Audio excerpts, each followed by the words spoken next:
nervous about speaking. I can only go up from there, so thank you.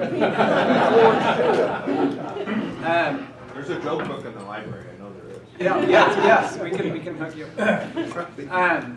So this is one. Thank you for having me. I went to my first Redmond Kiwanis meeting 23 years ago, and I'm very happy to see that you are no longer singing the Canadian National Anthem because I had to mumble along with that and pretend like I knew what the words were. So you may be aware in November of 2020 we went out for a bond to get new libraries.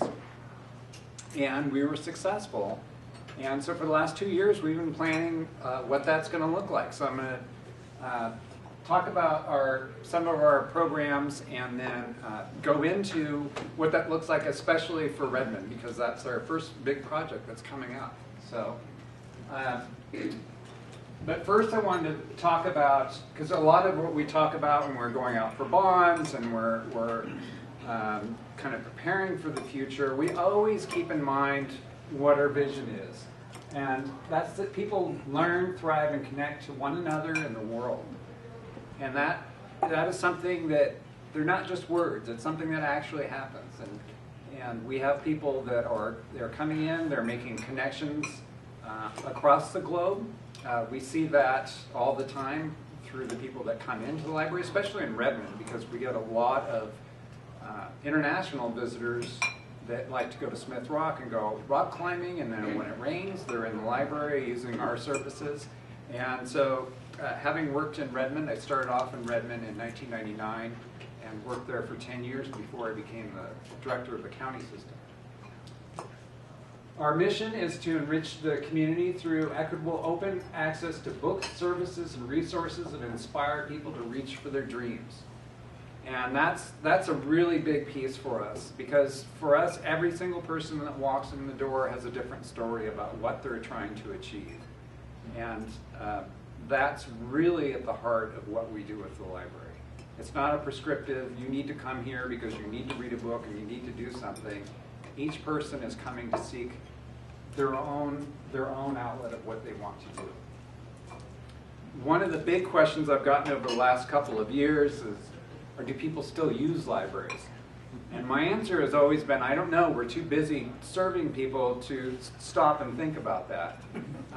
But when COVID hit and we had to shut down our services for a couple of months, and we were able to be back and open pretty soon after that, which I was very proud of. During that time period, for example, in Los Angeles and Portland, those libraries were shut down for an entire year. But what we've seen, a lot of people say, well, everybody can access information online, so that they still need libraries. You'd be very surprised to know millennials they're our #1 users of libraries across the country, not just here. And that people still value their libraries. As we see, 4 out of people find them valuable resources, and 75% of Americans say the libraries can help them learn new things. And that's a really important piece for us as well, because we're all on a learning journey. And whether it's somebody that's in school, a preschooler that's just starting to read, up through any age, getting to learn that technology that you have in your hand, and the library can help you with that. Find better jokes. Yeah. So usually I talk about what the library means, but it's really the more, like I said, it's different stories for everybody. I thought it'd be more powerful to have you hear what people that are using the library are doing. So here's just a really quick video for you. I have 6 children, 2 boys and 4 girls, and we absolutely love using all the library resources. It's just a world of possibilities, and it's all in just one incredible spot. Well, I think it definitely benefits communities as a whole because it helps facilitate the growth of the community. Not everyone has all the resources at hand. the library is an open resource to anybody and everybody. And it's amazing in Central Oregon how many different locations we have. It just provides better access to knowledge and books and reading for somebody that maybe doesn't have that opportunity. Gives people a place to learn. It will open their mind to various ways of thinking. And I think it helps the less fortunate people and the people who are kind of coming up needing that little boost and that little help. Plus, I think it creates connectivity and connection with everybody. It's a big help for the community. To me, that is exactly what a public library is. It is the cornerstone of our civilization. It should be the center of our community, and it should be what brings us all together.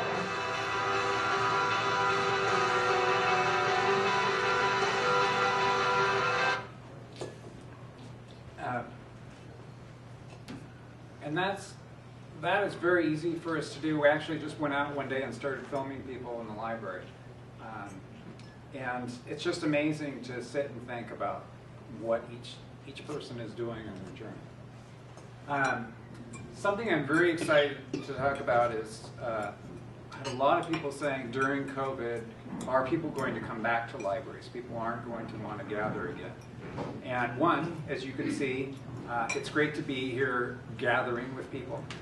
And we're seeing that over and over at the library this year. We are back and back stronger than ever. And that is, it's a little bit overwhelming for us because while everybody was hunkered down, people kept moving into our community.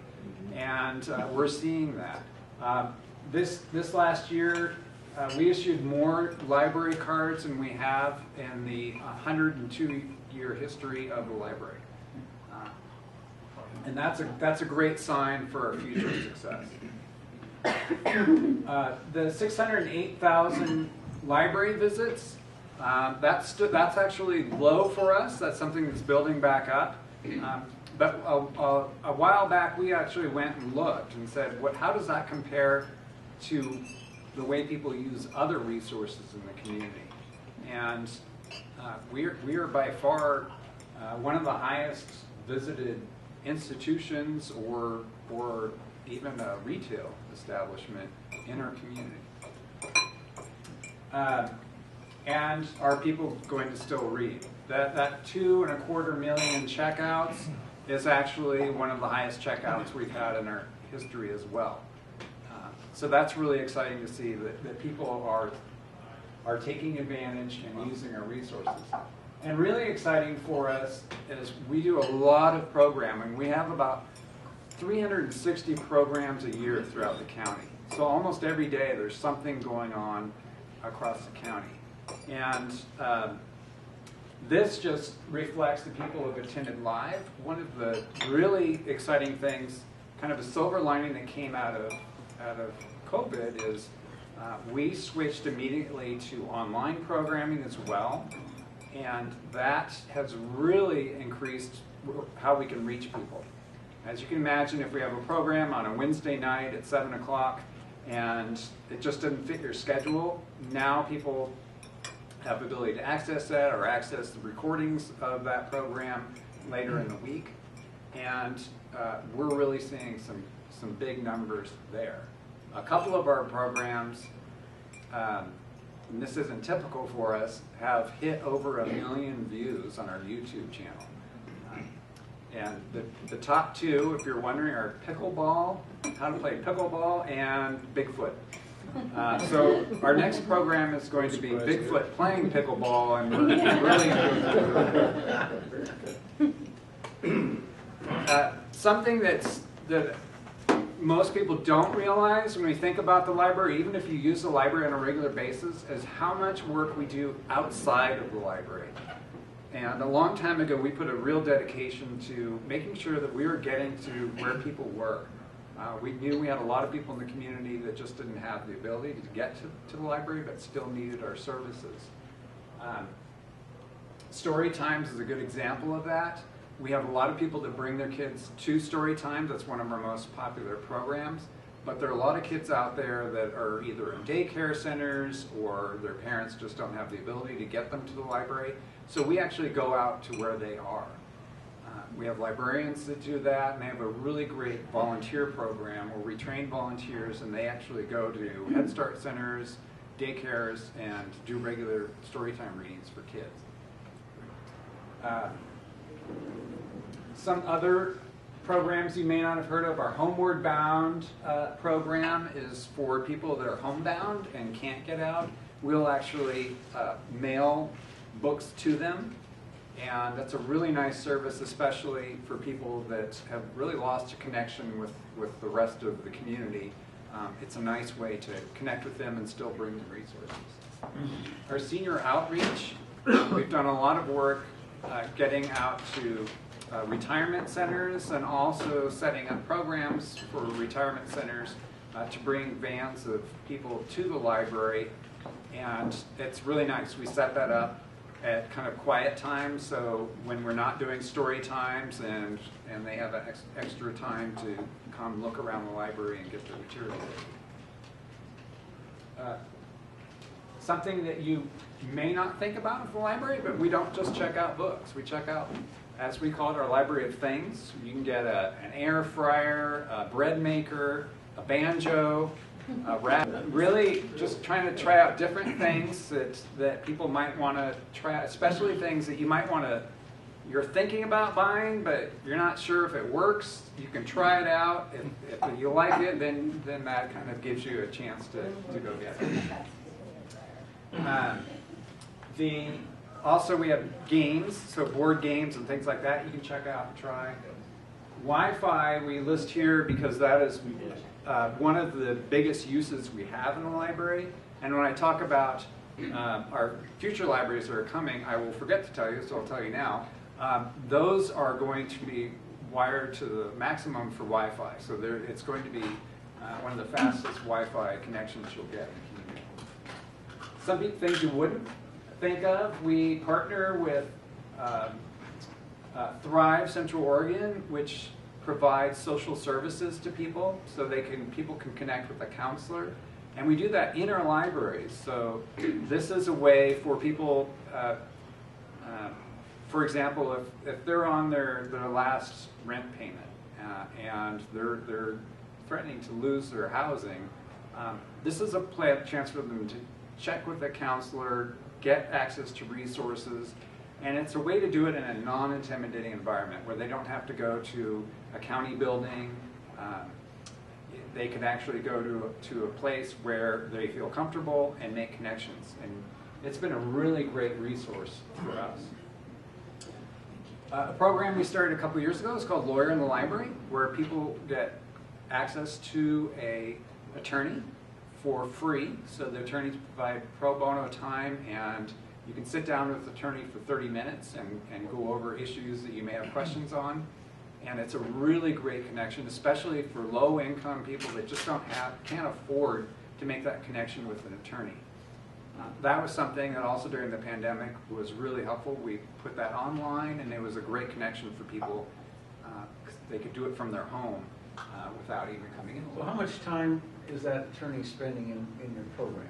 How much time is he donated or she donated? We do it weekly, and it's about a 2 to 3 hour block. So you'll meet with about 4 to 6 people.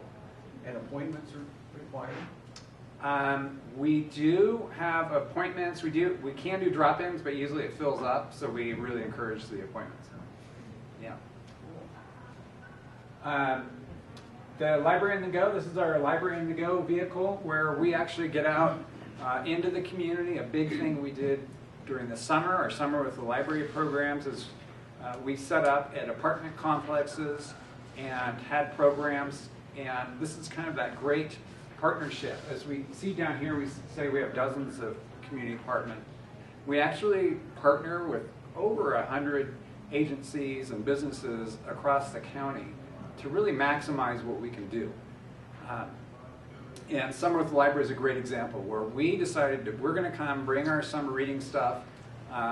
We kind of focused on low-income housing and set up in an apartment complex in their community area. And along the way, we gathered about 8 different partners. We had different Parks and Rec agencies and county agencies, and it kind of became like a little fair every time we showed up. And it was a really great way to connect with people. We aimed for, especially for places where there's a high Latino population, because this is a population that doesn't traditionally use libraries, and so trying to make that connection with people and get them connected. And then really interesting are the vaccine clinics that we've been doing since vaccines became available for COVID. And we work with the Deschutes County Health, and they set up in our buildings. We kind of did it on a spot basis in Redmond. We do it weekly in Bend, and we do it out in La Pine as well. And it's just another way for people to access a resource at a familiar place. What about people who are infirm and cannot really get out? Do you come to their house and give them vaccines? Well, I don't know. That would be Deschutes County Health that does it. So for us, we just kind of partnered to provide the space. So I'm not sure what Deschutes County Health is doing for that. And that's just kind of a real dip in the water of what we do. There's so much more we do outside in the community, especially getting out into schools. Our librarians basically reach almost every single child that goes to public school in Deschutes County every year. Talking about what's coming, with that bond measure that we had, leading up to that, you may have seen us out there. We talked with over 6,000 people across the community talking about what their desires were for their future of their community. And that really helped us design the buildings that we're going to be taking a look at. The biggest things that people said they wanted more dynamic and inspiring spaces for children, which is the one thing we're working on. Especially in Redmond, the big thing in Redmond was having more meeting and gathering spaces, so we're going to look at that when we look at the new library. And for the library, the ability to get our 2 million items that go out every year circulated around, we need a central processing space to do that, so we'll be looking at what that looks like as we go forward. The last time we went out and built libraries was about 25 years ago, and at that time we had 115,000 people in the county. Now we're over 200,000 people in the county, and we're looking by the year 2040 to have 300,000 people. So a lot of what we're looking at is also designing for that future. So really quickly, the two projects that are starting in January will be remodeling the La Pine and Sisters libraries, upgrading all the technological infrastructure for 21st century standards, creating some flexible community and gathering spaces. Our meeting rooms will be able to open up so that we can actually connect that with the library and have people using that all times of the day. And as I said, that those children and teen areas are a big piece that we're upgrading as well. We just committed to purchasing land in Bend for at the Stevens Ranch area for our central library, and that is going to have increased meeting room space, as we say, DIY space and creative areas, and we'll talk about what that means when we look at Redmond. Yes. And where is the Stevens Ranch? I saw blips, but yes. So it's at 27th Street and Wilderness Way in Bend, which is just south of Reed Market. Trying to think of, if you know where the dump is, it's just a little north of the dump. Sorry, the solid waste landfill.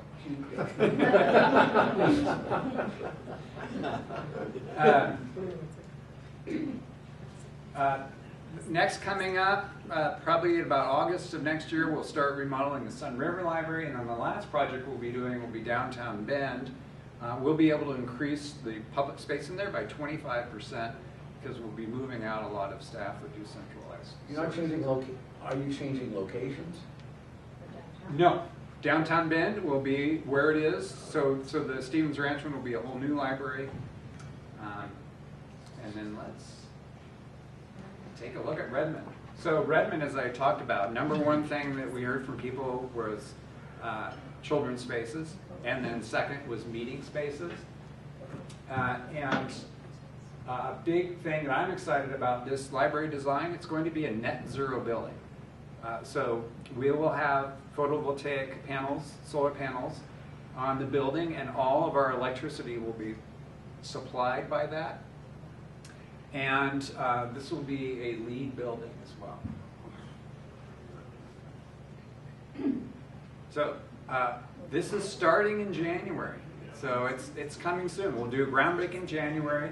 During that time, we will have temporary library services. This is the Redmond Design Center out on South Highway 97, right next to Wilson's of Redmond and across the street from Wet Willie's. And I just like to say Wet Willie's, so I threw it there. And so we'll be right in the back over here. Well, you can't see that. And we have about 5,000 square feet of service. So it'll be a much reduced service while we're in a temporary location. But we're trying to get the word out and let people know that we will be there. It will just be reduced services while we're. So the permanent facility is a tear down of the school. Yes, so let's take a look at that. So this is the current location of the current Redmond Library, and we will be replacing that with a new 40,000 square foot building, and that doubles the size of services that we have available here in Redmond.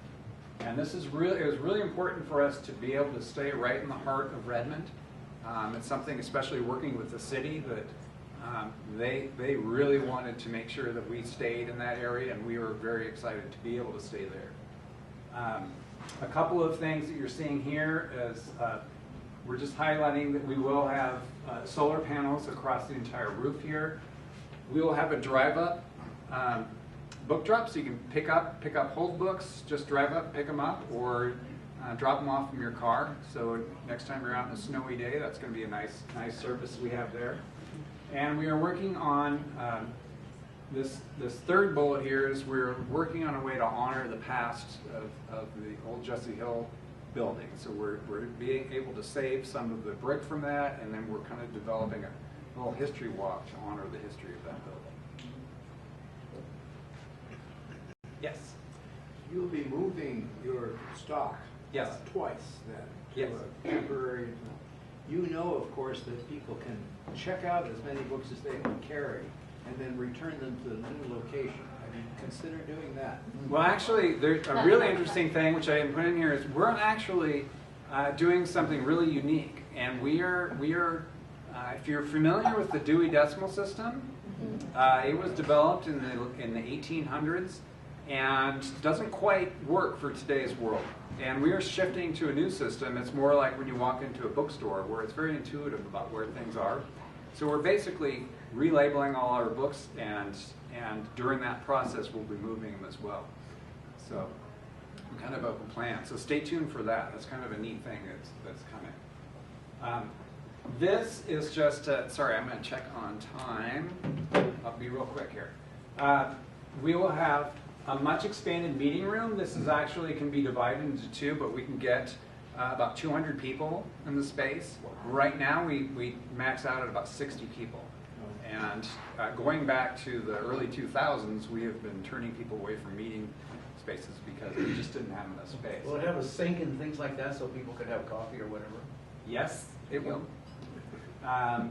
Also, here we'll have a really exciting children's area, greatly expanded there. And this is a creative, do-it-yourself type area where we can have things like laser printers, be able to do cooking demonstrations, and hands-on craft and art type things, and with rooms that will support that as well, which will be a really exciting piece for us. And then it's a two-story building, so when you get upstairs, really exciting to have a much expanded teen space, which is something that's really needed in Redmond. great reading spaces, and here are online technology, and then something I'm really excited about, and something that came up over and over in communications coming up to this, was the desire to have co-working space. And that's a space for people, especially right now. We've got a lot of people moving into our community that are doing working from home. This is an opportunity to come down and actually take advantage of some of the space where you could do some of that work here in the library. And then also these little 4 rooms here, little study rooms that will help support that as well. And that was a big thing that people were asking for as we were. Elevator? Yes, there will be an elevator. Elevator is right there. Also, not really shown here, but the outside of this building is going to have a great civic plaza, so we can actually bring some of our program outside, and it's a great gathering space. With lawn?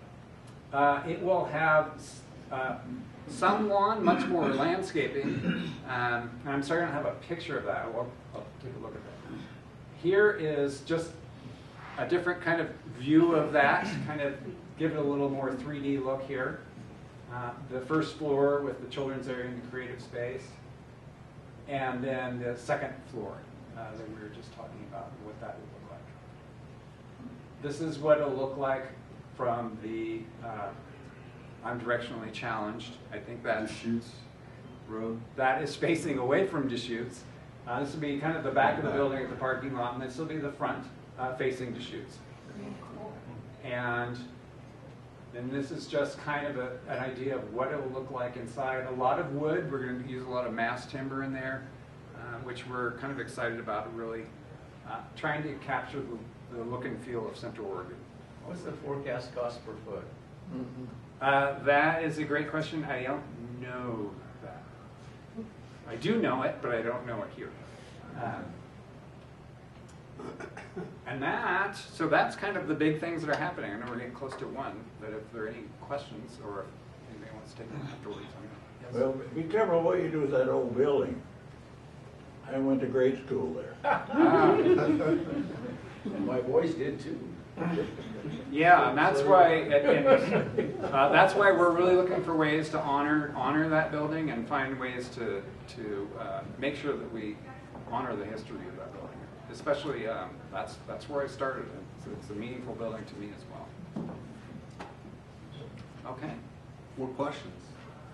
I'm excited. Yeah. My kids use it on a regular basis. Okay, well, thank you. As a thank you, we have a little walnut handcrafted pen, so we just cool. want to. Here, I'm going to picture you guys. Here, Oh, okay. if you don't mind. I went to school there. Perfect. Thank you. Oh, thanks. Thank you. Appreciate it. Thank you again. One last item I failed to mention. One of our newest members lost her mom, Jo Sylvester, excuse me. So we passed this around at the board meeting. If you would like to sign this, just as a show of membership, that'd be great. It's up here. Other than that, thanks. See you next week. Remember to bring food next week. There you go.